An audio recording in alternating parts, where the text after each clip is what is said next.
and the life. No one comes to the Father but by me. John chapter 14, verse 6.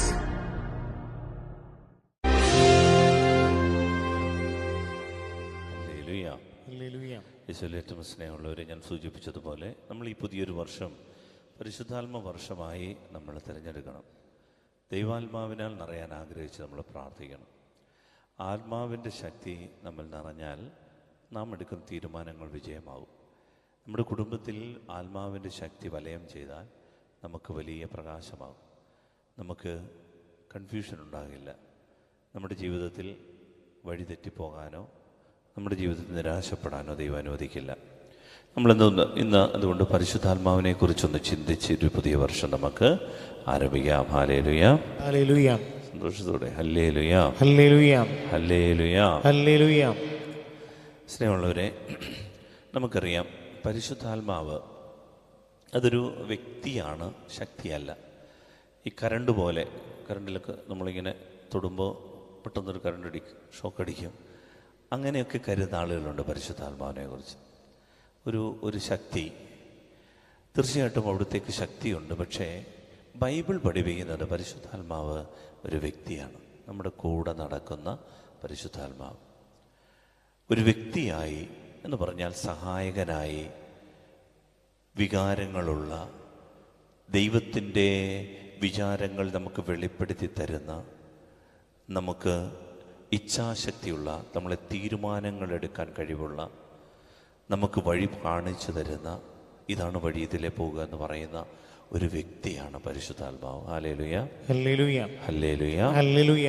അതുകൊണ്ട് ഇത് നമ്മൾ പരിശുദ്ധാത്മാവിനെ കുറിച്ച് ധ്യാനിക്കണം. ഇത് കേട്ടുകൊണ്ടിരിക്കുമ്പോൾ തന്നെ നമുക്ക് പരിശുദ്ധാത്മാവിൻ്റെ വലിയ ശക്തിയാലും കൃപയാലും നിറഞ്ഞ് വലിയ വിടുതലുകൾ നമുക്കുണ്ടാവും.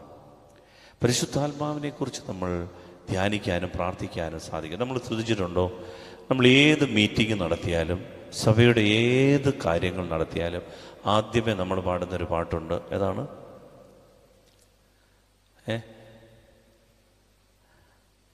പരിശുദ്ധാത്മാവേ നീഴും നല്ലി വരണമേ എൻ്റെ ഹൃദയത്തിൽ, ദിവ്യദാനങ്ങൾ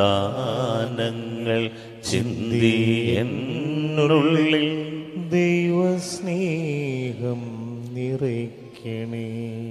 പിന്നെ സ്വർഗവാതിൽ തുറന്ന് വരണമേ, പിന്തുണങ്ങി വരണ്ട എൻ്റെ മാനസം നീ കാണണമേ.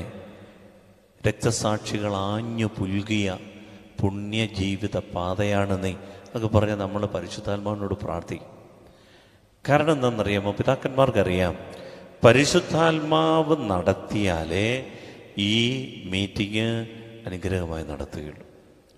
പരിശുദ്ധാത്മാവിനോട് പ്രാർത്ഥിച്ചിട്ട് ഒരു കാര്യം കൂടി തീരുമാനിച്ച്, നിങ്ങളുടെ വീട്ടിൽ ഉദാഹരണത്തിന് ഒരു വിവാഹം നടക്കാൻ ഒരുങ്ങുകയാണെന്ന് വെച്ചു, പരിശുദ്ധാത്മാവിനോട് നിങ്ങൾ എല്ലാ ദിവസവും പ്രാർത്ഥിച്ച് നിങ്ങളത് ക്രമപ്പെടുത്തി പരിശുദ്ധാത്മാവ് കൃത്യമായത് നടത്തി തരും. ഇത് കഴിയുമ്പോൾ നിങ്ങൾക്ക് തോന്നും, ദൈവം എന്തൊരു അഭിഷേകമായിരുന്നു, ആ ശുശ്രൂഷയിൽ എന്തൊരു അഭിഷേകമായിരുന്നു. ആ ശുശ്രൂഷയിൽ വന്ന് സംബന്ധിക്കുന്നവർ പ്രാർത്ഥനാപൂർവ്വം നിൽക്കും. ഇല്ലെങ്കിൽ ഇങ്ങനെ അഷടുകളൊക്കെ എന്തെങ്കിലുമൊക്കെ ഇങ്ങനെ ഉണ്ടായിക്കും. ഞാൻ എന്ത് കാര്യത്തിലും പരിശുദ്ധാത്മാവിൻ്റെ സഹായം യാചിച്ചിട്ട് പ്രാർത്ഥിച്ചിട്ടേ ചെയ്യാറുള്ളൂ. ഒരു വീട് നിങ്ങൾ വെക്കുന്നതിന് മുൻപ് പരിശുദ്ധാത്മാവിനൊന്ന് സമർപ്പിച്ച് പ്രാർത്ഥിച്ചു. നിങ്ങൾ കുഞ്ഞുങ്ങളെ സ്കൂളിൽ അയക്കുന്നതിന് മുമ്പ് നെറുകയിൽ കുരിശ് വരച്ച് പരിശുദ്ധാത്മാവിൻ്റെ നാമത്തിൽ നിന്ന് അനുഗ്രഹിച്ച് ബുദ്ധി തെളിഞ്ഞു കിട്ടും. സ്നേഹമുള്ളവരെ, പരിശുദ്ധാത്മാവ് നമ്മൾ ഉദ്ദേശിക്കുന്ന പോലല്ല. പരിശുദ്ധാത്മാവിനെ ദൈവം നമുക്ക് തന്നിരിക്കുന്നത് നമ്മളുടെ ഉള്ളിൻ്റെ ഉള്ളിൽ ഈ പ്രകാശം ജ്വലിച്ചു കഴിഞ്ഞാൽ നമ്മൾ ആഗ്രഹിക്കുന്നതിലും പ്രവർത്തിക്കുന്നതിലും 100 ഇരട്ടി അഭിഷേകത്തോടെ കാര്യങ്ങൾ ചെയ്യാൻ നമുക്ക് സാധിക്കും. ഹല്ലേലൂയ, ഹല്ലേലൂയ, ഹല്ലേലൂയ, ഹല്ലേലൂയ. നിങ്ങൾ ശ്രദ്ധിക്കാം, ഈശോ പരിശുദ്ധാത്മാവിൽ നിറഞ്ഞ് ജനിച്ച കുഞ്ഞാണ്. ഗബ്രിയേൽ ദൂതൻ അമ്മയോട് പറഞ്ഞു, പരിശുദ്ധാത്മാവ് നിന്റെ മേൽ വരും, അത്യുന്നതന്റെ ശക്തി നിന്റെ മേൽ ആവസിക്കും, ആകയാൽ ജനിക്കാൻ പോകുന്ന ശിശു സഹായിക്കൂ. പരിശുദ്ധൻ ദൈവപുത്രൻ എന്ന് അറിയപ്പെടും. എന്ന് പറഞ്ഞാൽ ഈശോ ജനിച്ചത് പരിശുദ്ധാത്മാവിലാണ്. പരിശുദ്ധാത്മാവിൻ്റെ ശക്തിയിലാണ് ഈശോ ജനിക്കുന്നത്. പരിശുദ്ധാത്മാവ് നിറഞ്ഞാൽ ജനിക്കുന്നത്. പക്ഷേ ഈശോ 30-ാമത്തെ വയസ്സിൽ വീണ്ടും എന്താ ചെയ്തതെന്നറിയാമോ? പരിശുദ്ധാത്മാവിന് വേണ്ടി പ്രാർത്ഥിച്ചുകൊണ്ടിരുന്നു. ഇത്രയും പരിശുദ്ധാത്മാവിൽ ജനിച്ച ഈശോ പരിശുദ്ധാത്മാവിന് വേണ്ടി പ്രാർത്ഥിച്ചാണ് ജ്ഞാനസ്നാനം സ്വീകരിച്ചത്. ഈശോയുടെ മാമോദീസ ആണ് ഈ 6-ാം തീയതി, ജനഹാ തിരുനാളാണ്. ലൂക്കായുടെ സുവിശേഷം 3-ാം അധ്യായം 21-22 വാക്യങ്ങൾ ഇങ്ങനെയാണ്: ജനം സ്നാനം സ്വീകരിച്ചു കൊണ്ടിരിക്കുമ്പോൾ, ലൂക്ക 3:21 ശ്രദ്ധിച്ചു കേൾക്കണം. അതായത് ഇത്രയും പരിശുദ്ധാത്മാവിൽ നിറഞ്ഞ ഈശോ പിന്നെയും പ്രാർത്ഥിച്ചത് എന്തിനു വേണ്ടിയിട്ടായിരുന്നു അറിയാവോ? പരിശുദ്ധാത്മാവിന് വേണ്ടി. അതിൻ്റെ തെളിവാണ് ഞാൻ വായിക്കുന്നത്. ജനം സ്നാനം സ്വീകരിച്ചു കൊണ്ടിരിക്കുമ്പോൾ യേശുവും വന്ന് സ്നാനമേറ്റു. അടുത്ത വചനം: അവൻ പ്രാർത്ഥിച്ചുകൊണ്ടിരിക്കുമ്പോൾ, അതായത് ഈശോ ഇങ്ങനെ ക്യൂ നിൽക്കുകയാണ്. സ്നാപകയോഹന്നാൻ ഇങ്ങനെ ആളുകൾക്ക് സ്നാനം കൊടുത്തുകൊണ്ടിരിക്കുകയാണ്. ഈശോ വന്ന്, ദൈവം ഒരു മനുഷ്യൻ്റെ മുൻപിൽ വന്ന് മുട്ടുകുത്താൻ വേണ്ടി ക്യൂവിൽ നിൽക്കുകയാണ്. അപ്പം ക്യൂവിൽ നിൽക്കുമ്പോൾ ഓരോരുത്തർ വന്ന് സ്നാനം മുങ്ങി പോകുമ്പോൾ ഈശോയുടെ സമയമായി. ഈശോ ആ ക്യൂവിൽ നിന്നപ്പോൾ എന്താ ചെയ്തുകൊണ്ടിരുന്നതെന്നറിയാമോ? ലൂക്ക പറയാണ്, ആ ക്യൂവിൽ ഈശോ ചെയ്തുകൊണ്ടിരുന്നത്, അവൻ എത്ര പേരുണ്ടെന്ന് എണ്ണിക്കൊണ്ടിരിക്കുകയായിരുന്നു? അല്ല, അവൻ പ്രാർത്ഥിച്ചുകൊണ്ടിരിക്കുകയായിരുന്നു. അവൻ പ്രാർത്ഥിച്ചുകൊണ്ടിരിക്കുമ്പോൾ സ്വർഗം തുറക്കപ്പെട്ടു. പരിശുദ്ധാത്മാവ് പ്രാവിൻ്റെ രൂപത്തിൽ അവൻ്റെ മേൽ ഇറങ്ങി വന്നു. സ്വർഗത്തിൽ നിന്നൊരു സ്വരവുമുണ്ടായി: നീ എൻ്റെ പ്രിയപുത്രൻ, നിന്നിൽ ഞാൻ പ്രസാദിച്ചിരിക്കുന്നു. ഞാൻ ചോദിച്ചോട്ടെ, ഈശോ അപ്പം എന്തിനു വേണ്ടിയിട്ടായിരുന്നു പ്രാർത്ഥിച്ചുകൊണ്ടിരുന്നേ? പരിശുദ്ധാത്മാവിന് വേണ്ടി. അവൻ പ്രാർത്ഥിച്ചുകൊണ്ടിരിക്കുമ്പോൾ സ്വർഗം തുറക്കപ്പെട്ടു. പരിശുദ്ധാത്മാവ് പ്രാവിൻ്റെ രൂപത്തിൽ അവൻ്റെ മേൽ ഇറങ്ങി വന്നു. ഈശോ പ്രാർത്ഥിച്ചത്, പരിശുദ്ധാത്മാവേ, എൻ്റെ അപ്പാടെ ആത്മാവേ, വാ വാ ഇറങ്ങി വാ. അതുപോലെ സ്വർഗം തുറന്നു, പരിശുദ്ധാത്മാവ് ഇറങ്ങി വന്നു. ഇത്രയും ആത്മാവിൽ നിറഞ്ഞ ഈശോ പോലും പിന്നെയും പ്രാർത്ഥിച്ചത് എന്തിനു വേണ്ടിയിട്ടാണ്? പരിശുദ്ധാത്മാവിന് വേണ്ടി. അതുകൊണ്ട് ഈശോ കാണിച്ചു തന്ന വഴി കണ്ണും പൂട്ടി നമ്മൾ സ്വീകരിക്കണം. ഈശോ എന്ത് ചോദിച്ചോ ജീവിച്ചോ അതുപോലെ നമ്മൾ അവനെ മാതൃകയാക്കണം. ഈശോ പ്രാർത്ഥിച്ചത് പരിശുദ്ധാത്മാവിന് വേണ്ടിയിട്ട്. ഹല്ലേലൂയ, ഹല്ലേലൂയ, ഹല്ലേലൂയ, ഹല്ലേലൂയ. ഞാൻ നിങ്ങളുടെ അടുത്ത് പരിശുദ്ധാത്മാവിനെ കുറിച്ച് പൗലോസ് ശ്ലീഹ പഠിപ്പിക്കുന്ന ഒരു പാഠം നിങ്ങളോട് പറഞ്ഞുകൊണ്ട് നമുക്ക് ചർച്ച ചെയ്തുകൊണ്ട് നമ്മൾ ഇന്നത്തെ ഈ ആരാധന പൂർത്തിയാക്കും. ശ്രദ്ധിച്ച് കേൾക്കണം. നമ്മളിൽ പലർക്കും ഒരു ധാരണയുണ്ട്, പരിശുദ്ധാത്മാവെന്ന് പറയുന്നത് ഒരു ശക്തിയായി, ഒരു കരണ്ടായി, ഒരു കാറ്റായി, ഒരു കുളിരായി, ഒരു വിറയലായി, ഒരു മയക്കമായി ആളുകൾക്ക് തെറ്റിദ്ധരിക്കുന്നുണ്ട്. പരിശുദ്ധാത്മാവ് വന്നു കഴിയുമ്പോൾ ഒരു തണുപ്പ്, ഒരു കുളിര്, ഒരു വിറയൽ, ഒരു പെട്ടെന്നൊരു കരണ്ടടിക്കുന്നത്, പെട്ടെന്നൊരു ഭാഷാവരം ഇങ്ങോട്ട് വന്നു. പ്രിയപ്പെട്ട ദൈവമക്കളെ, ബൈബിളിൽ വളരെ വ്യക്തമായി പറഞ്ഞു തരുന്ന കാര്യം ശ്രദ്ധിച്ച് കേൾക്കണം. പരിശുദ്ധാത്മാവ് ആരാണ് എന്നും പരിശുദ്ധാത്മാവിനെ കുറിച്ചുള്ള നമ്മുടെ ജ്ഞാനം എങ്ങനെയായിരിക്കണമെന്നും ബൈബിൾ നമ്മളെ പഠിപ്പിക്കുന്നുണ്ട്. അതുകൊണ്ട് ശ്രദ്ധയോടെ കേൾക്കണം. ഈ മുൻപേ ഞാൻ പറഞ്ഞ ഈ കാര്യങ്ങൾ, ഈ വിറയലും കുളിരും ഈ തീയും കാറ്റും, ഇതെല്ലാം പരിശുദ്ധാത്മാവിൻ്റെ സാന്നിധ്യത്തിൻ്റെ ചില അടയാളങ്ങളാകാം. ആണെന്നുറപ്പില്ല. പരിശുദ്ധാത്മാവിൻ്റെ സാന്നിധ്യത്തിൻ്റെ ചില അടയാളങ്ങളാകാം, മുദ്രകളാകാം. ഏത്? ഈ കുളിരും ഈ കാറ്റും ഈ വിറയലും ഈ മയക്കവും ഈ തറയിൽ പോകുന്നതും തറയിൽ നിന്ന് എഴുന്നേൽക്കുന്നതും ഈ ഉച്ചത്തിൽ നിലവിളിക്കുന്നതും ഈ ഭാഷാവൃത്തി സംസാരിക്കുന്ന ആകാം. എന്നാൽ നമ്മൾ പരിശുദ്ധ കത്തോലിക്ക സഭ നമ്മെ പഠിപ്പിക്കുന്ന ഒരു പാഠം നമ്മൾ ശ്രദ്ധിച്ച് കേൾക്കണം. തിരുസഭ ബൈബിളിൻ്റെ അടിസ്ഥാനത്തിൽ നമ്മളെ പഠിപ്പിക്കുന്ന പാഠം എന്താണെന്നറിയാമോ? പരിശുദ്ധാത്മാവ് പുറത്തുനിന്ന് നമ്മിലേക്ക് എഴുന്നള്ളി വരുന്ന ഒരു ശക്തി എന്നതിലുപരി, പുറത്തു നിന്നേണ്ടത് പാട്ടുപാടി 3-ാമത്തെ സ്റ്റാൻസായിൽ നമ്മിലേക്ക് എഴുന്നള്ളി വരുന്ന ഒരു ശക്തി എന്നതിലുപരി, പാട്ടുപാടി പാടി പാടി 3-ാമത്തെ സ്റ്റാൻസ വരുമ്പോൾ കൈവിറയ്ക്കുന്നു, തുള്ളുന്നു, ചാടുന്നു, അന്നേരത്തെ ആത്മാവ് വന്നു എന്ന് കരുതുന്നതിലുപരി നമ്മൾ തിരുസഭ പഠിപ്പിക്കുന്ന അടിസ്ഥാന പാഠം മനസ്സിലാക്കണം. എന്താണെന്നറിയാമോ? പരിശുദ്ധാത്മാവ് നമ്മുടെ ഉള്ളിൽ ഒരു മുദ്രയായി, അടയാളമായി പരിശുദ്ധ മാമോദീസായിലൂടെ നൽകപ്പെട്ടിട്ടുണ്ട്. Hallelujah, hallelujah. സന്തോഷത്തോട് പറ ഹല്ലേലൂയ, ഹല്ലേലൂയ, ഹല്ലേലൂയ, ഹല്ലേലൂയ. പ്രിയപ്പെട്ട ദൈവമക്കളെ, പരിശുദ്ധാത്മാവിൻ്റെ നാമത്തിൻ്റെ ശക്തി, പിതൃപുത്ര പരിശുദ്ധാത്മാവിൻ്റെ ശക്തി മാമോദീസായിലൂടെ നമുക്കൊരു മുദ്രയായി, അടയാളമായി നമുക്കെല്ലാം നൽകപ്പെട്ടിട്ടുണ്ട്. ഈ അടയാളത്തെ നമ്മൾ തെളിച്ച് മനസ്സിലാക്കുന്നതാണ്. എന്ന് വെച്ചാൽ ഈ ആത്മാവിൻ്റെ ഉള്ളിലുണ്ട് എന്ന ബോധത്തിലേക്ക് നാം ഉണരുന്ന പ്രക്രിയയുടെ പേരാണ് ആത്മനിറവ്. ഞാൻ ആവർത്തിക്കുന്നു, പരിശുദ്ധാത്മാവിൻ്റെ വാസസ്ഥലമാണ് ഞാനെന്ന്, എൻ്റെ പരിശുദ്ധാത്മാവ് എൻ്റെ ഉള്ളിലുണ്ട് എന്ന് ഞാൻ അറിഞ്ഞ് ഉണരണം. ഈ ബോധം എന്നിൽ ഉണരണം. ഈ അവസ്ഥയുടെ പേരാണ് ആത്മനിറവ്. അതുകൊണ്ടാണ് നമ്മൾ പരിശുദ്ധാത്മാവിന് വേണ്ടി പ്രാർത്ഥിക്കുമ്പോൾ നമ്മൾ നമ്മുടെ ഹൃദയത്തോട് പറയുക, ഹൃദയമേ, ആത്മാവേ, മനസ്സിലാക്കണേ, നിന്നിൽ ആത്മാവുണ്ട്. ഈ പരിശുദ്ധാത്മാവ് നമ്മുടെ ഉള്ളിൽ ഉണ്ട്. ചിലരിൽ അത് മയങ്ങിക്കിടക്കാണ്, ഉറങ്ങിക്കിടക്കാണ്. അത് ചാരം മൂടി ഒരു പ്രാവിനെ പോലെ കുറുകി ഒതുങ്ങിക്കൂടി ഇരിക്കുകയാണ്.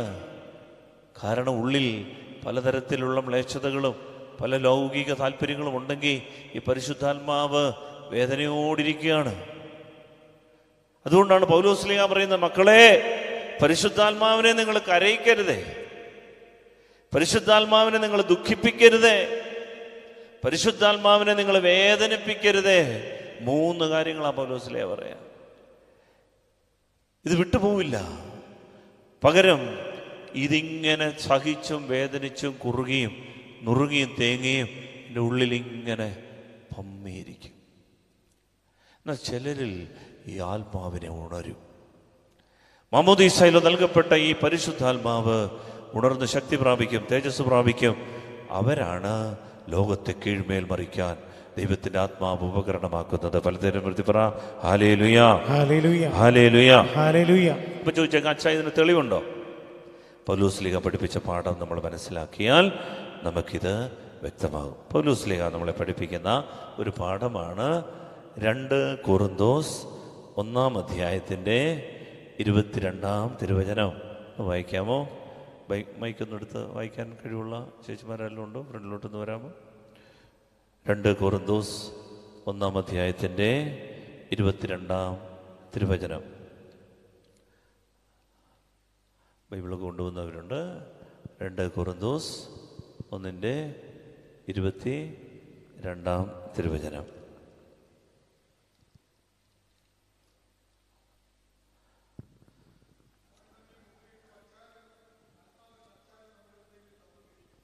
Praise the Lord, hallelujah.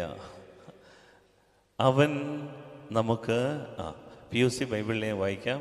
എന്തായാലും PUC ബൈബിളിനെ കൂടെ അങ്ങ് വായിച്ചേക്കാം. അതായത് 2 കൊറിന്തോസ് അതിൻ്റെ 1-ാം അധ്യായം 22-ാം തിരുവചനം. അവിടുന്ന് നമ്മിൽ തൻ്റെ മുദ്ര പതിക്കുകയും അച്ചാരമായിട്ട് തൻ്റെ ആത്മാവിനെ നമ്മുടെ ഹൃദയങ്ങളിലേക്ക് പകരുകയും ചെയ്തിരിക്കുന്നു. അച്ചാരമായിട്ട് തൻ്റെ ആത്മാവിനെ നമ്മുടെ ഹൃദയങ്ങളിലേക്ക് പകരുകയും ചെയ്തിരിക്കുന്നു. ആ വാക്ക് ശ്രദ്ധിച്ചോ? എന്താണ് ആ വാക്ക്? അച്ചാരം. അതിൻ്റെ ഗ്രീക്ക് വാക്ക് അറബോൺ എന്നാണ്. അറബോൺ എന്നൊരു വാക്കാണ് പൗലോസ്ലീഹ ഉപയോഗിക്കുക. അച്ചാരം, നമുക്കെല്ലാം അറിയാം അച്ചാരം എന്നാണ്. ഇപ്പം വീടൊക്കെ വാടകയ്ക്ക് എടുക്കാൻ വേണ്ടി ആഗ്രഹിക്കുക. നമ്മളൊന്ന് നടന്നു പോകുമ്പോൾ വീടൊന്നുമില്ല നമുക്ക്, പക്ഷെ ഒരു വീട്ടിൽ താമസിക്കണം. കണ്ടപ്പോൾ ഇത് വാടകയ്ക്കെന്ന് എഴുതി വെച്ചിട്ടുണ്ട്. കണ്ട പാടെ ഇഷ്ടപ്പെട്ടു. നമ്മൾ പ്രതീക്ഷിച്ചൊരു വീടാണ്. നമ്മളകത്തുനിന്ന് കയറി നോക്കിയപ്പോൾ നമ്മൾ ഉദ്ദേശിച്ച പോലെ നല്ല സൗകര്യമൊക്കെ ഉണ്ട്. നമ്മൾ ഉടനെ ആ നമ്പറിൽ വിളിച്ചിട്ട് ചോദിച്ചു, ചേട്ടൻ എവിടാണ്? ചേട്ടൻ്റെ വീടിൻ്റെ വാടക എത്ര? അതെ, 10,000 രൂപ. ചേട്ടാ അഡ്വാൻസ് എത്ര? അഡ്വാൻസ് 50,000 രൂപ. ആ ചേട്ടാ ഇവിടെ ഉണ്ട്, ഇന്നടത്തുണ്ട്. വണ്ടിയോട് കൊണ്ട് ചെന്നു. നമ്മൾ ഈ ചേട്ടന് അഡ്വാൻസായി കൊടുക്കുന്ന, പകിടിയായി കൊടുക്കുന്ന, ഇൻസ്റ്റാൾമെൻ്റായി കൊടുക്കുന്ന ആദ്യത്തെ ഗഡുവാണ് അച്ചാരം എന്ന് പറഞ്ഞാൽ ഈ വീട് എനിക്ക് വേണം. വളരെ പ്രധാനപ്പെട്ട ഒരു വാക്കാണ് പൗലോസ്ലീഹ പറയുന്നത്. പ്രിയപ്പെട്ടവരെ, നമുക്ക് പരിശുദ്ധാത്മാവിനെ വേണമെന്ന ദാഹത്തേക്കാൾ നമുക്ക് പരിശുദ്ധാത്മാവുണ്ടാകണമെന്ന് ദാഹിക്കുന്ന ഒരാളുണ്ട്. അവൻ്റെ പേരാ ദൈവം. നമുക്ക് എല്ലാവർക്കും ആഗ്രഹമുണ്ട് പരിശുദ്ധാത്മാവെ എന്ന് നിറയണമേ അതിനുവേണ്ടി പ്രാർത്ഥിക്കുന്നുണ്ട്. പക്ഷേ ബൈബിൾ പൗലോസ്ലീഹ, ഈ പൊരുളറിയാവുന്ന പൗലോസ്ലീഹ പറയുകയാണ്, മക്കളെ, നീയാകുന്ന ഈ വീടിനെ ദൈവത്തിന് സ്വന്തമാക്കാൻ ആഗ്രഹിച്ച ദൈവം തൻ്റെ ആത്മാവിനെ പകിടിയായിട്ട്, ഇൻസ്റ്റാൾമെൻ്റായിട്ട്, ഫസ്റ്റ് ഇൻസ്റ്റാൾമെൻ്റായിട്ട്, അച്ചാരമായിട്ട് ദൈവം നിനക്ക് തന്നിരിക്കുക എന്ന് പറഞ്ഞാൽ ഈ വീട് ദൈവത്തിന് വേണം എന്ന് ദൈവത്തിന് നിർബന്ധമാണ്. ദൈവം ഈ ആത്മാവിനെ അച്ചാരമായി നമുക്ക് തന്നിരിക്കുന്നു. പൗലോസ്ലീഹ പറയാണ്, ദൈവത്തിന് നിർബന്ധമാണ്. എന്താണെന്നറിയാവോ? നമ്മളെ ദൈവത്തിന് വേണം. പല ആളുകളും 3 വർഷം 4 വർഷം കഴിഞ്ഞ് ഉപസാരിക്കാൻ വന്ന് മുട്ടുകുത്തുമ്പോൾ എനിക്ക് വളരെ സന്തോഷം തോന്നാറുണ്ട്. ദൈവമേ, എന്താണെന്നറിയോ? ഈ മനുഷ്യൻ വന്ന് മുട്ടുകുത്തിയതിലല്ല, മറിച്ച് എൻ്റെ ദൈവമേ, ഈ മനുഷ്യനെ നിനക്ക് വേണമെന്ന് നീ എത്രമേൽ കാത്തിരുന്ന് നിർബന്ധിക്കുന്നല്ലോ. പ്രിയപ്പെട്ടവരെ, നമ്മളെ ദൈവത്തിന് വേണമെന്ന് ദൈവത്തിന് നിർബന്ധമാണ്. ബൈബിൾ പറയാണ്, അതുകൊണ്ട് ദൈവം തൻ്റെ ആത്മാവിനെ ആദ്യത്തെ ഇൻസ്റ്റാൾമെന്റ് മാമോദീസായിലൂടെ നമുക്ക് പകിടിയായിട്ട് തന്നിരിക്കുക. ഇനി പിശാചിന് വന്നിട്ട് ഈ വീട്ടിൽ താമസിക്കാൻ പറ്റില്ല. നമ്മൾ ചെയ്യുന്ന പാപത്തിന്റെ ലിസ്റ്റും കണക്കൊക്കെ എടുത്തു കഴിഞ്ഞാൽ പിശാചിന്റെ അളിയനെ പെങ്ങളെ എല്ലാം വിളിച്ചോണ്ട് വന്ന് താമസിപ്പിക്കാൻ പറ്റിയ വകുപ്പുണ്ട്. പക്ഷേ പിശാചിക്ക് അടുക്കാൻ പറ്റുകയല്ല. ഇത്രയും കാര്യങ്ങൾ ഏറ്റ് എന്തേ തകർന്നു പോകാത്തേ? ഈ ആത്മാവിനെ പകിടിയായി, അച്ചാരമായി ദൈവം നമ്മിൽ നിക്ഷേപിച്ചിട്ടുണ്ട്. ഹല്ലേലൂയാ, ഹല്ലേലൂയ, ഹല്ലേലൂയാ, ഹല്ലേലൂയ, ഹല്ലേലൂയാ, ഹല്ലേലൂയ. ദൈവത്തിന് നമ്മെ കൂടിയേ തീരൂ. ദൈവത്തിന് നമ്മളെ കൊണ്ട് പോയേ പറ്റും. ഇതാണ് തൻ്റെ മകനിലൂടെ ദൈവം നമുക്ക് തന്നിരിക്കുന്ന പാഠം. അതുകൊണ്ടാണ് വീണ്ടും 2 കൊരിന്ത്യർ 5-ാം അധ്യായത്തിൻ്റെ 2-ാം വാക്യത്തിലും ഇതേ വാക്യം തന്നെയാണ് ഉപയോഗിച്ചിരിക്കുന്നത്. ഇതേ വാക്യം തന്നെയാണ്. 2 കൊരിന്ത്യർ 5-ന്റെ 2-ാം വാക്യം വായിക്കാമോ? വാസ്തവത്തിൽ ഞങ്ങൾ ഇവിടെ നെടുവീർപ്പിടുകയും സ്വർഗീയ വസതി ധരിക്കുവാൻ വെമ്പൽ കൊള്ളുകയുമാണ്. അത് ധരിക്കുമ്പോൾ ഞങ്ങൾ നഗ്നരായി കാണപ്പെടുകയില്ല. ഈ കൂടാരത്തിലായിരിക്കുമ്പോൾ തന്നെയും ഞങ്ങൾ ഉത്കണ്ഠാകുലരായി നെടുവീർപ്പിടുന്നു. മൃത്യുവശമായത് ജീവനാൽ ഗ്രസിക്കപ്പെടേണ്ടതിന് പഴയത് മാറ്റിക്കളയാനല്ല, പുതിയത് ധരിക്കാനാണ് ഞങ്ങൾ ആഗ്രഹിക്കുന്നത്. 5-ാം വാക്യം വായിക്കാമോ? ഈ ലക്ഷ്യത്തിനായി ഞങ്ങളെ ഒരുക്കിയത് ആത്മാവിനെ അച്ചാരമായി ഞങ്ങൾക്ക് നൽകിയ ദൈവമാണ്. അതായത് ഈ പുതിയ വസതി, സ്വർഗീയ വസതിക്ക് വേണ്ടി, ഈ നിത്യജീവന് വേണ്ടി ഞങ്ങളെ ഒരുക്കിയത് ആത്മാവിനെ അച്ചാരമായി ഞങ്ങൾക്ക് നൽകിയ ദൈവമാണ്. അതായത് നമ്മൾ സ്വർഗത്തിലെത്താൻ വേണ്ടി ദൈവം നമ്മൾക്ക് മാമോദീസായിലൂടെ ഈ പകിടിയായിട്ട് ഇതിനെ അങ്ങ് നിക്ഷേപിച്ചിരിക്കുക. ഇതിനെക്കുറിച്ചാണ് പ്രിയപ്പെട്ട ദൈവമക്കളെ നമുക്ക് അവയർനെസ് ഉണ്ടാകണേ, ബോധ്യമുണ്ടാകണേ. നമ്മൾ പ്രാർത്ഥിച്ചുകൊണ്ടിരിക്കുമ്പോൾ പരിശുദ്ധാത്മാവ് നമ്മൾ നിറയാൻ വേണ്ടി നമ്മൾ ആഗ്രഹിക്കും. പക്ഷേ നമ്മുടെ ഉള്ളിൽ ഈ അച്ചാരമായി പരിശുദ്ധാത്മാവുണ്ട്. ഈ പരിശുദ്ധാത്മാവിനെ ദൈവം നമുക്ക് തന്നിട്ടുണ്ട്. ഇതുകൊണ്ടാണ് നമ്മൾ കൂടെ വല്ലപ്പോഴും പള്ളി വരുന്നേ. അതുകൊണ്ടാണ് ഈ ആരാധനയ്ക്ക് വന്ന് കരയുന്നേ. അതുകൊണ്ടാണ് ഈ ആരാധന കഴിഞ്ഞിട്ട് പിന്നെയും പാപത്തിൽ പോയി വീണാലും പിന്നെയും നമ്മൾ ഓടി വരുന്നതിൻ്റെ കാര്യം എന്താണെന്നറിയാമോ? ഉള്ളിൽ ഈ പകിടി കൊടുത്ത് ദൈവം നമ്മളെ നേടിയിട്ടുള്ളത് കൊണ്ടാണ്. Hallelujah, സ്വരമെഴുതി hallelujah. എഫേസ്യർക്ക് എഴുതിയ ലേഖനത്തിൻ്റെ 1-ാം അധ്യായം 14-ാം തിരുവചനത്തിലും ഇതേ വാക്യം തന്നെയാണ് പൗലോസ് അപ്പോസ്തലൻ ഉപയോഗിക്കുന്നത്.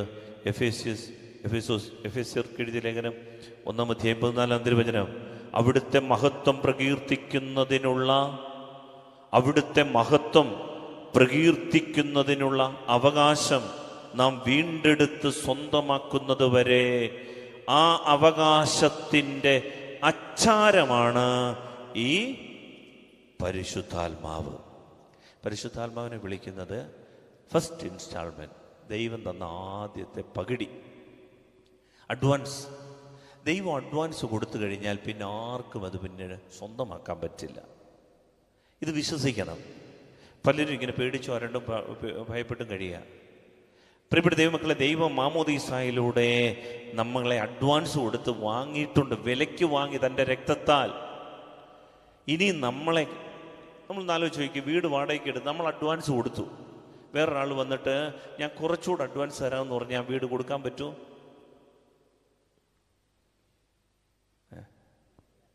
ഇല്ല, കൊടുക്കാൻ പറ്റില്ല. കാരണം എഗ്രിമെൻ്റ് ആണ്. പൗലോസ്ലീഹ തൻ്റെ ജ്ഞാനത്താൽ ഇത് മനസ്സിലാക്കി പറയുക, ദൈവമക്കളെ തൻ്റെ രക്തം വഴി ദൈവം സ്വന്തമാക്കിയിരിക്കുകയാണ്. ഹല്ലേലൂയ, പറഞ്ഞു ഹല്ലേലൂയ. ഇതൊക്കെ കേൾക്കുമ്പോൾ ഒരു സന്തോഷം ഉണ്ടാണ്. Hallelujah, hallelujah. പ്രിയപ്പെട്ടവരെ, വീണ്ടും പൗലോസ്ലീഹ മറ്റൊരു വാക്യം കൂടെ പറയുന്നത് റോമർക്ക് എഴുതിയ ലേഖനം 8-ാം അധ്യായം 23-ാം തിരുവചനമാണ്. മറ്റൊരു വാക്ക് പൗലോസ്ലീഹ ഉപയോഗിക്കുകയാണ് ഈ പരിശുദ്ധാത്മാവിന്. റോമർക്ക് എഴുതിയ ലേഖനം 8-ാം അധ്യായത്തിൻ്റെ 23-ാമത്തെ വാക്യം വായിക്കാം. സൃഷ്ടി മാത്രമല്ല, ആത്മാവിൻ്റെ ആദ്യഫലം ലഭിച്ചിരിക്കുന്ന നാമും നമ്മുടെ ശരീരങ്ങളുടെ വീണ്ടെടുപ്പാകുന്ന പുത്രത്വലബ്ധി പ്രതീക്ഷിച്ചുകൊണ്ട് ആന്തരികമായി വിലപിക്കുന്നു.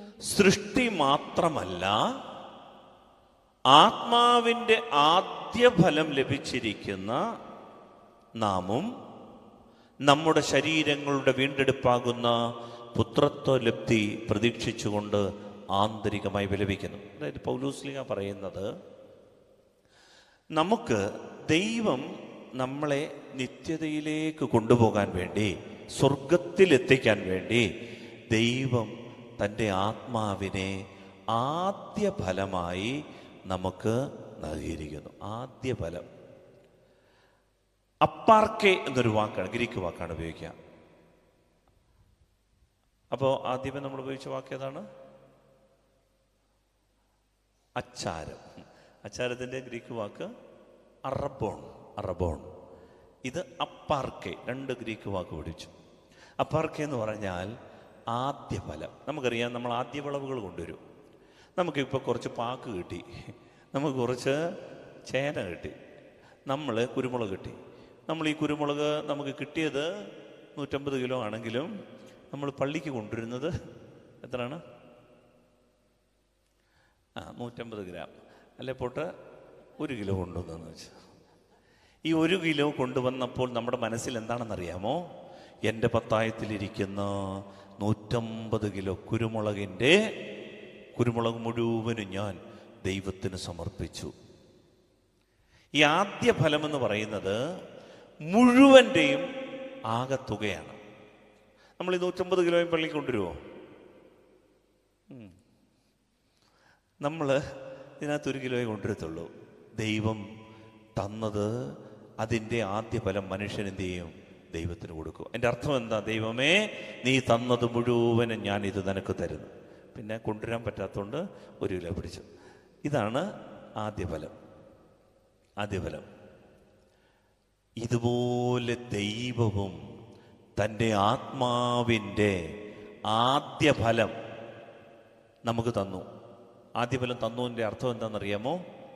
മുഴുവനും ദൈവം തരാൻ ആഗ്രഹിക്കുന്നു. നിത്യജീവൻ, സ്വർഗീയ ജീവൻ മുഴുവനും നിനക്ക് അവകാശമായി തരാൻ ദൈവം ആഗ്രഹിക്കുന്നു. അതിന് ഈ ഭൂമിയിൽ ജീവിക്കുമ്പോൾ ഇത് ആദ്യ ഫലം പിടിച്ചു.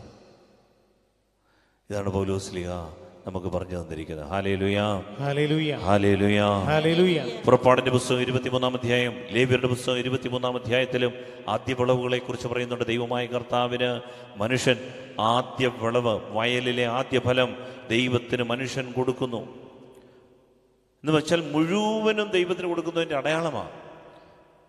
ഇതുപോലെ ദൈവം പറയാണ്, എൻ്റെ ആത്മാവാകുന്ന ആത്മാവിൻ്റെ ആദ്യ ഫലം ഞാൻ മനുഷ്യന് കൊടുക്കുകയാണ്. എന്താണെന്നറിയാൻ എൻ്റെ അർത്ഥം? ദൈവം തൻ്റെ ആത്മാവിനെ, ജീവനെ മുഴുവനും മനുഷ്യന് തരാൻ ആഗ്രഹിക്കുന്നു. Hallelujah, hallelujah. അതുകൊണ്ടാണ് പ്രിയപ്പെട്ട ദൈവമക്കളെ, ഈ ആത്മാവിൽ ഉണരാനുള്ള സാധ്യത നമുക്കുണ്ട്. ആദ്യഫലം കിട്ടിയവരാണ് മാമോദീസായിലൂടെ. പക്ഷേ ഇത് മുഴുവനും നമ്മൾ ഉണർത്താൻ, ഇത് ചോദിച്ച് നിറയാൻ, ആത്മാവിൽ നിറയാൻ, ഈ കിട്ടിയ ആത്മശക്തി അതിൻ്റെ പൂർണ്ണതയിൽ എത്തിക്കാനുള്ള കഴിവ് നമുക്കുണ്ട്. അതിനു വേണ്ടിയിട്ടാണ് ദൈവം നമ്മളോട് പ്രാർത്ഥനയ്ക്കും ബലിയർപ്പണത്തിനും ആരാധനയ്ക്കും ഒക്കെ കൊണ്ടുവരുന്നത്. ആത്മശക്തിയിൽ നമ്മൾ നിറയണം. ദൈവത്തിൻ്റെ ആഗ്രഹമാണ് എന്ന് പറഞ്ഞാൽ ദൈവത്തിന് തൻ്റെ ആത്മാവിനെ നമുക്ക് തരാതിരിക്കാൻ വയ്യ. ദൈവത്തിന് തൻ്റെ ജീവനെ നമുക്ക് തരാതിരിക്കാൻ വയ്യ. നമ്മൾ ആഗ്രഹിക്കുന്നതിലും കൂടുതൽ ദൈവത്തിന് ആഗ്രഹമാ നമ്മൾ ആത്മാവിൽ നിറയണമെന്ന്. ഹല്ലേലൂയ, ഹല്ലേലൂയ, ഹല്ലേലൂയ, ഹല്ലേലൂയ. പക്ഷേ ഒരു വിഷയമുണ്ട്. അതൂടെ കണ്ടുകൊണ്ട് നമ്മൾ ഈ ആരാധനയിലേക്ക് പൂർത്തിയാക്കും. നിങ്ങൾക്കറിയാമോ, ബൈബിളിൽ പരിശുദ്ധാത്മാവിനെ ലഭിച്ചവർ, പെന്തക്കോസ്താ ദിനം പരിശുദ്ധാത്മാവിനെ കിട്ടിയവരും അതിന് തൊട്ടു മുൻപ് ഈശോയുടെ ഉത്ഥാന അനുഭവം, ഉയർത്തെഴുന്നേറ്റ യേശുവിനെ കണ്ടവരും തമ്മിലുള്ള എണ്ണം നമ്മളൊന്ന് മനസ്സിലാക്കുന്നതല്ല. അതായത് ഈശോ ഉയർത്തെഴുന്നേറ്റതിന് ശേഷം 1 കൊറിന്തോസ് 15-ാം അധ്യായത്തിൻ്റെ 5-ാം തിരുവചനത്തിൽ നമ്മൾ ഇങ്ങനെ വായിക്കുന്നുണ്ട്. അതായത് പൗലോസ്ലീഹ പറയുകയാണ്, ഈശോ ഉയർത്തെഴുന്നേറ്റ ഈശോയെ കണ്ടവരുടെ എണ്ണമാണേ. ശ്രദ്ധിച്ച് കേൾക്കണം. ഈശോ ഉയർത്തെഴുന്നേറ്റു, അതിനുശേഷം ഈശോയെ കണ്ടവരുടെ എണ്ണം. അവൻ കേപ്പായിക്കും. ആരാത് കേപ്പ? പത്രോസിനും പിന്നീട് 12 പേർക്കും പ്രത്യക്ഷനായി. ഉയർത്തെഴുന്നേറ്റ ഈശോ, പൗലോസ്ലീഹ പറയുകയാണ്, അവൻ കേപ്പായിക്കും 12 പേർക്കും പ്രത്യക്ഷനായി. അതിനുശേഷം ഒരുമിച്ച് 500-ലധികം സഹോദരർക്ക് പ്രത്യക്ഷനായി. ഒരുമിച്ച് ഈശോ 500-ലധികം. പള്ളി നിറയെ ഒരാൾ ഉണ്ടെങ്കിൽ പള്ളി നിറയെ ഒരു 500-ൽ പരം ആൾക്കാർ വരും. ഈ 500-ലധികം ആൾക്ക് ഒന്ന് ആലോചിച്ച് നോക്കി, ഈശോ പ്രത്യക്ഷനായി. എന്നിട്ട് പൗലോസ്ലീഹ പറയാണ്, അവരിൽ ഏതാനും പേർ മരിച്ചുപോയി, മിക്കവരും ഇന്നും ജീവിച്ചിരിപ്പുണ്ട്. പിന്നീട് അവൻ യാക്കോബിനും തുടർന്ന് മറ്റെല്ലാ അപ്പോസ്തലന്മാർക്കും കാണപ്പെട്ടു. ഏറ്റവും ഒടുവിൽ അകാലജാതൻ എന്നതുപോലെ എനിക്കും അവിടുന്ന് പ്രത്യക്ഷനായി. അപ്പോൾ ഈശോ, ശ്രദ്ധിക്കണം, മരിച്ച് അടക്കപ്പെട്ട് ഉയർത്തെഴുന്നേറ്റതിന് ശേഷം പ്രത്യക്ഷപ്പെട്ട ആളുകളുടെ കണക്ക് പൗലോസ്ലീഹ പറയുകയാണ് 500-ലധികം. നമുക്ക് 500 എന്ന് കൂട്ടിക്കോ. 500 പേര് കണ്ടു. ആരെ? ഉദ്ധിതനെ കണ്ടു. കയ്യിലെ അവൻ്റെ മുറിവ് കണ്ടു, വിലാവിലെ മുറിവ് കണ്ടു, അവൻ്റെ തേജസ്സുള്ള ശരീരം കണ്ടു, അവൻ സംസാരിക്കുന്നത് കണ്ടു. അവരടുത്ത് നിന്ന് അവനോട് ചോദിച്ചു, കർത്താവേ, നീ ഞങ്ങൾക്ക് വേണ്ടി പ്രത്യക്ഷപ്പെട്ടല്ലോ, ഞങ്ങൾ വിശ്വസിക്കുന്നു, മരണാനന്തര ജീവിതത്തിൽ ഇവരെല്ലാം സംസാരിച്ചു കാണും. ഈ 500 പേരും ഈശോട് സംസാരിച്ചിട്ടുണ്ടാകുന്ന ഞാൻ കരുതേ. കാരണം ഇത് പ്രത്യേക ഒരു അനുഭവമാണ്. ഉദ്ധിതനിങ്ങനെ നിൽക്കുക, മരിച്ച് അടക്കം ചെയ്യപ്പെട്ട, ക്രൂശിക്കപ്പെട്ട് മരിച്ചടക്കം ചെയ്യപ്പെട്ട ഈശോദേ തൻ്റെ പ്രിയപ്പെട്ട 500-ലധികം ആൾക്കാർക്ക്, സമൂഹത്തിന് പ്രത്യക്ഷപ്പെട്ട് നിൽക്കുക. അതിനുശേഷം ഏതാനും ദിവസങ്ങൾ കഴിഞ്ഞപ്പോൾ ഈശോ സ്വർഗാരോഹണം ചെയ്തു. ഉത്ഥാനത്തിന് ശേഷം പിന്നെന്താ നടന്നേ? സ്വർഗാരോഹണം. സ്വർഗാരോഹണം ചെയ്ത് 10 ദിവസങ്ങൾക്ക് ശേഷം പെന്തക്കൊസ്താ ദിനം സമാഗതമായപ്പോൾ അവരെല്ലാവരും ഒരുമിച്ച് കൂടിയിരിക്കുകയായിരുന്നു. പെട്ടെന്ന് കൊടുങ്കാറ്റടിക്കുന്നത് ഒരു ശബ്ദം, അത് ആ വീട് മുഴുവൻ നിറഞ്ഞു. അവരെല്ലാവരും പരിശുദ്ധാത്മാവിനാൽ നിറഞ്ഞു. പരിശുദ്ധാത്മാവിനാൽ നിറഞ്ഞത് എത്ര പേരാണ് എന്ന് അപ്പോസ്തല പ്രവർത്തനങ്ങൾ 1-ാം അധ്യായത്തിൻ്റെ 15-ാം തിരുവചനത്തിൽ പറയുന്നുണ്ട്. എത്ര പേർക്കാണ് ഈശോ ഉത്ഥാനത്തിൽ പ്രത്യക്ഷപ്പെട്ടെ? 500. പക്ഷേ പരിശുദ്ധാത്മാവ് വന്നത് ഒരാഴ്ച കഴിഞ്ഞപ്പോൾ, 10 ദിവസം കഴിഞ്ഞപ്പോൾ പരിശുദ്ധാത്മാവ് വന്നത് എത്ര പേരുടെ മേലാണെന്നറിയാവോ? അപ്പോസ്തല പ്രവർത്തനങ്ങൾ 1-ാം അധ്യായം 15-ാം തിരുവചനം, അന്നൊരു ദിവസം 120ഓളം സഹോദരർ സമ്മേളിച്ചിരിക്കെ പത്രോസ് അവരുടെ മധ്യേ എഴുന്നേറ്റ് നിന്ന് പ്രസ്താവിച്ചു. പരിശുദ്ധാത്മാവിനെ വന്നതിന് ശേഷം പരിശുദ്ധാത്മാവിനെ സ്വീകരിച്ചവരുടെ എണ്ണമാ പറയുന്നേ. എത്ര പേര്? 120.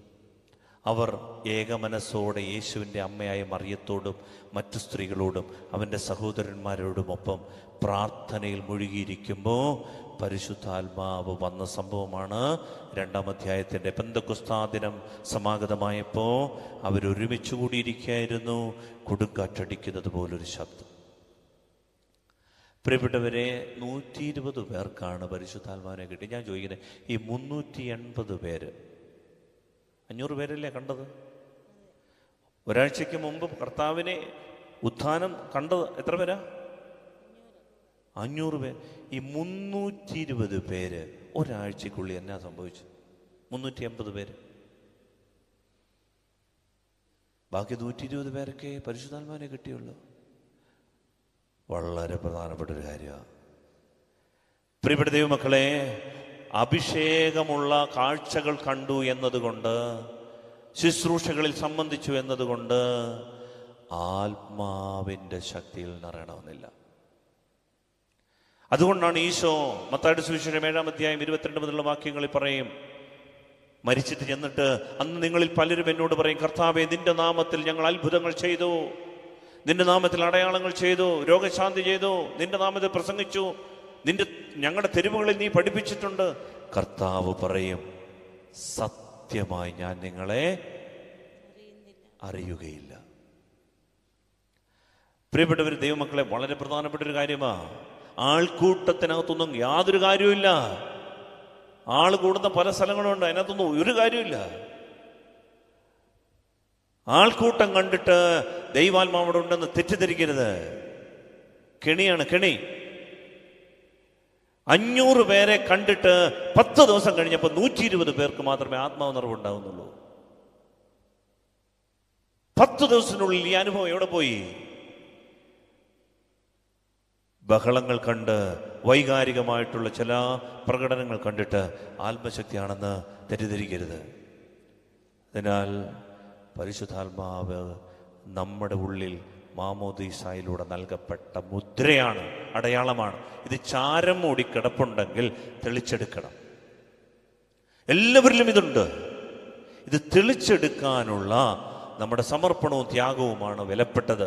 അതുകൊണ്ട് ആ പൂർവികരായ നമ്മുടെ പിതാക്കന്മാർക്ക്, അപ്പന്മാർക്ക്, അമ്മമാർക്ക് കൈകൊട്ടി പാടാനും അങ്ങോട്ട് ചാടാനും ഇങ്ങോട്ട് ചാടാനൊന്നും അറിയത്തില്ലായിരുന്നു. പക്ഷേ അവരുടെ ഉള്ളിൽ കിട്ടിയ ഒരു മുദ്രയുണ്ടല്ലോ, അടയാളം, സത്യസന്ധതയുടെ, നീതിയുടെ, ദൈവസ്നേഹത്തിൻ്റെ, പരസ്നേഹത്തിൻ്റെ, പങ്കുവയ്ക്കലിൻ്റെ അനോയിന്റിങ്. ഇതാണ് പരിശുദ്ധാത്മാവ്. ഇതായിരുന്നു ജ്ഞാനം, ഇതായിരുന്നു വേണ്ടത്. ഇന്ന് പൈസ ഇഷ്ടം പോലെ ഉണ്ട്. പൈസ കൂടിയതിൻ്റെ പേരിൽ ബന്ധങ്ങൾ കുറഞ്ഞോ അതോ കൂടിയോ?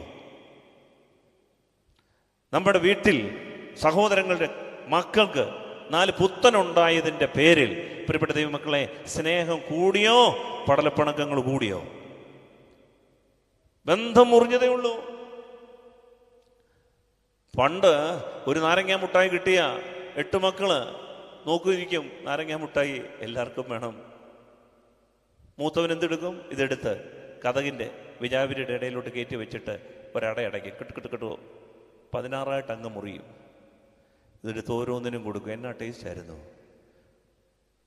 ഈ 8 പേര് 2 കഷ്ണം കഴിച്ചിട്ട് പോകും. ഇന്ന് ഇഷ്ടം പോലെ മുട്ടായികൾ ഫ്രിഡ്ജിൽ അടുക്കി വെച്ചിരിക്കുക. കൊടുക്കൂ. സ്നേഹമുള്ളവരെ, പണം കൂടിയതുകൊണ്ട് ബന്ധങ്ങൾ മുറിഞ്ഞതേ ഉള്ളൂ. പരിശുദ്ധാത്മാവിനെ കിട്ടിയ പഴയ ആൾക്കാരുണ്ടല്ലോ, ഈ കിട്ടിയ മുദ്ര, ഈ കിട്ടിയ അടയാളം ഇതിനെ തെളിച്ചെടുത്തു, ഇതിനെ രാഗിയെടുത്തു, മിനുക്കിയെടുത്തു, തെളിഞ്ഞു നിന്നു. സത്യസന്ധതയുടെ, നീതിയുടെ, വിശുദ്ധിയുടെ പങ്കുവെക്കലിൻ്റെ ആത്മാവ്. അതുകൊണ്ട് ഈ അച്ചാരമായി കിട്ടിയ, ആദ്യ ഫലമായി കിട്ടിയ പരിശുദ്ധാത്മാവിനെ നമ്മൾ ഉള്ളിൽ ജ്വലിപ്പിച്ചെടുക്കണം. അല്ലാതെ ഒരു ധ്യാനത്തിന് കൂടി അരമണിക്കൂറിന് കിട്ടുന്ന ആത്മാവിന് വേണ്ടിയിട്ടല്ല നമ്മൾ ആഗ്രഹിക്കേണ്ടത്. നമ്മൾ പരിശുദ്ധാത്മാവിൽ അഭിഷേകമുള്ള ധാരാളം ആൾക്കാരെ കാണുന്നുണ്ട്. പല ആളുകളും ഇന്ന് സ്റ്റേജിലൊന്നുമില്ല, പല ആളുകളും ശുശ്രൂഷയിലുമില്ല. നമ്മുടെ വൈകാരികതകളല്ല ആത്മാവ്. ഹൃദയത്തിൻ്റെ നേരും നിറയുമാണ്. മനസ്സാക്ഷിക്ക് തുറവിയുള്ളൊരു ജീവിതം പരിശോധിക്കണം. ദൈവത്തിൻ്റെ കരം പിടിച്ചിട്ട്, എൻ്റെ ഈശോ, എൻ്റെ ദൈവത്തിൻ്റെ ആത്മാവിൻ്റെ ഉള്ളിൽ വസിക്കാൻ ഞാൻ യോഗ്യനാണോ? എൻ്റെ ദൈവത്തിൻ്റെ ആത്മാവിൻ്റെ ഉള്ളിലുണ്ടോ? അവൻ്റെ സ്വരം ഞാൻ കേൾക്കുന്നുണ്ടോ? അതോ അവൻ കുറുകിയും തേങ്ങിയും പ്രാവിനെ പോലെ ഇരിക്കുകയാണ്? പ്രാവിൻ്റെ കൂട്ടിൽ നിങ്ങൾ കൈയിട്ടെടുക്കാൻ, മുട്ടയൊക്കെ എടുക്കാൻ വേണ്ടി കൈ ഇട്ടാൽ ഈ പ്രാവ് അല്പം മാറി നിൽക്കും. എന്നിട്ട് നിങ്ങളത് എടുത്തുകൊണ്ട് പോകുമ്പോൾ, അതിൻ്റെ കുഞ്ഞിനെ എടുക്കുമ്പോൾ അല്പം അത് കുറുകും. പിന്നെ സഹിക്കിടുമ്പോൾ നിങ്ങളെ ഉപദ്രവിക്കില്ല, അങ്ങ് ദൂരേക്ക് പറന്ന് പറന്ന് പറന്ന് അത് പോകും. പ്രിയപ്പെട്ട ദൈവമക്കളെ, അതുകൊണ്ടാണ് ദാവീദ് വേദനയോടെ പാപം ചെയ്തതിനു ശേഷം ദൈവത്തോട് പ്രാർത്ഥിക്കുന്ന ഒരു പ്രാർത്ഥനയുണ്ട്. എന്താണെന്നറിയാമോ? കർത്താവേ, നിന്റെ പരിശുദ്ധാത്മാവിനെ എന്നിൽ നിന്ന് എടുത്തു കളയല്ലേ, പരിശുദ്ധാത്മാവിനെ എടുത്തു കളയല്ലേ. പ്രിയപ്പെട്ട ദൈവമക്കളെ, പരിശുദ്ധാത്മാവിനെ കരയിക്കാതെ, വേദനിപ്പിക്കാതെ, നേരും നിറയും സത്യസന്ധതയുമുള്ളൊരു ജീവിതം ദൈവം നമ്മൾ ആഗ്രഹിക്കുന്നുണ്ട്. അതിനാൽ നമുക്ക് ഈ സന്ധ്യയിൽ ഈ ഒരു കൃപയ്ക്ക് വേണ്ടി പ്രാർത്ഥിക്കാം. പരിശുദ്ധാത്മാവ് നമ്മുടെ അച്ചാരമായി ദൈവം തന്നു. ദൈവത്തിന് ആഗ്രഹമുണ്ട് നമ്മൾ ആത്മാവിൽ നിറഞ്ഞ് ജീവിക്കണമെന്ന്. നാം ആഗ്രഹിക്കുന്നതിലും കൂടുതൽ ദൈവത്തിന് ആഗ്രഹമുണ്ട് നമ്മുടെ പരിശുദ്ധാത്മാവിൽ നിറഞ്ഞൊരു ജീവിതം നയിക്കണമെന്ന്. ഈ വർഷം ആത്മനിറവിൻ്റെ വർഷമാക്കട്ടെ. നമുക്ക് എഴുന്നേറ്റ് എന്ന ആരാധന പൂർത്തിയാക്കാം.